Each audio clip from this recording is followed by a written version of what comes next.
So episode 2, I'm going to be going over majority of the drivetrain stuff. Rear cassette, wheel, cranks, chain, getting a derailleur mounted, a bunch of other stuff. So right here now you can see me doing the bottom bracket. So per the instructions, Shimano asks for you to put a little bit of grease on the threads. So I go ahead, get the threads greased up here as you can see in the video. I do each side. So now with the 73 millimeter bottom bracket, what you saw that I measured, it requires a 2.5 millimeter spacer on the chainring side. That is so you have the correct spacing for that bracket. You can go ahead and look in the manual for Shimano and they'll tell you if you have a 68, you require this many rings, all different types of sizes, and it's all included with the crankset. So I go ahead and get these torqued down to spec, so I make sure I have no issues with bottom brackets coming loose.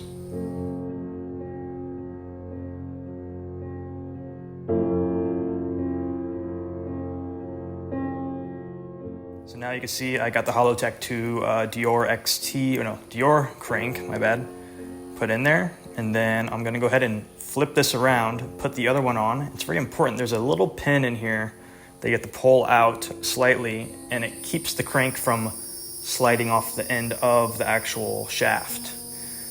So make sure you pull that out and it inserts correctly in the hole that's on the shaft. And then I go ahead and torque these down to spec as well. I didn't get any footage of torquing them down, so you'll just have to take my word for it.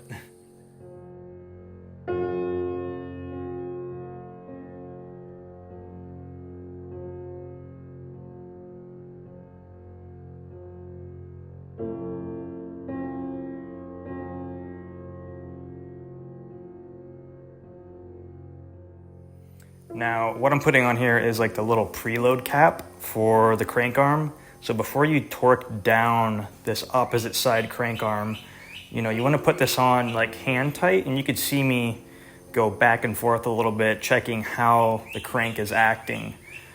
See it's a little bit tight here, so I'm like, nope, I think I need to loosen it up a little bit more. It's dragging, which is not good. So undo it. Tighten it. Okay, I'm like, that's super loose. Let's try and tighten a little bit more. Nope, still very tight. So I do one more time just to get an appropriate amount of torque on it, but not loose, but still have a free moving crank with no drag.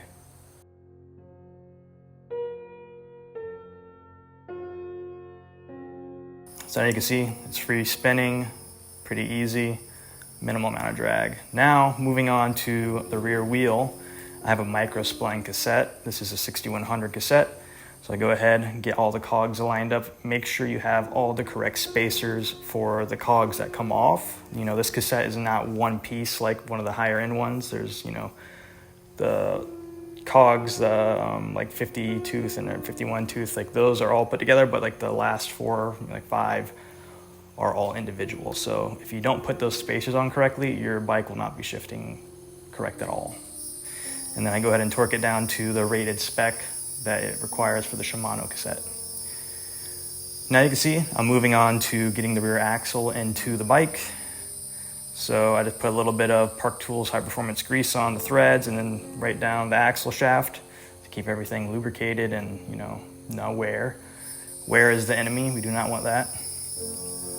So I'm threading it in and then eventually torque it to spec. It's right on the axle of the Ragley. It tells you what torque it needs in Newton meters.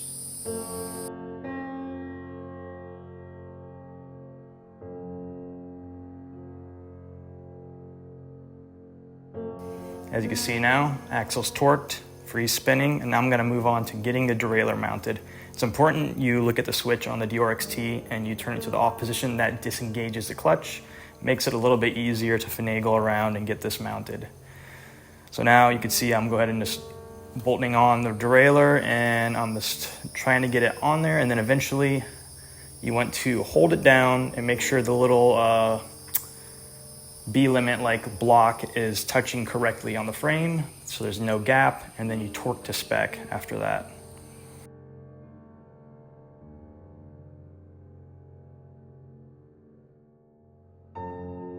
Now that I have the derailleur set up, I'm going ahead and I'm just roughing in my limits, what I can tell. It's very important that your tin tooth, your smaller cog, it's not directly in line with it. The middle of the cog is lined up with the outside of the tooth. It's very odd. If you look in the actual instructions of most, SRAM or Shimano, they always say, that bottom tooth must be lined up on the outside. The middle of the pulley is lined up to the outside face of that smallest tooth cog, and the bigger cog, like the 51 tooth, is lined up directly.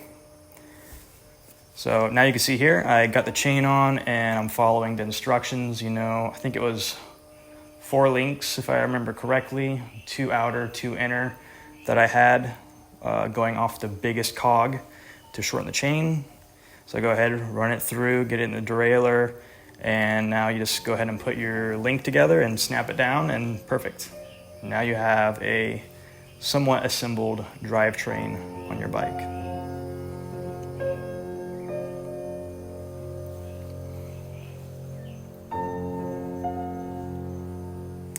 So that pretty much covers it for this episode. I'll go ahead and throw in some B-roll here for you guys to watch of the somewhat completed drivetrain components on this bike. Super short episode. I'm still limited on some of the pieces I need to get, cables routed and brakes and everything. I mainly need a fork. I'm still waiting to get a fork. I've been looking at the new Marzocchi Z1 Bomber that was released at 2025. It's even lower priced than it used to be, even though it does come with a Rail 2 damper, but I think it would be appropriate for this bike. So I just want to thank you guys for following along. Even though this was a really short episode, I appreciate all the comments, subscribers, anything. I'm just glad to share, this process and learning how to build a bike with you. So thank you all. See you in the next video. Bye.